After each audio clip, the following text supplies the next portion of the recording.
such incidents from the mature people who are having the ability and credibility into the market to convince such people who are misguided or misconceptualized. Rather, this gentleman has to guide the people in the interest of the Goan taxi. So I'm talking about yesterday you mentioned the incident.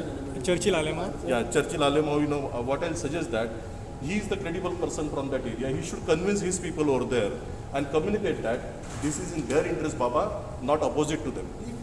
Each leaf level and communicate that, Baba, this is not for the, something for somebody's interest, this is for everybody's interest.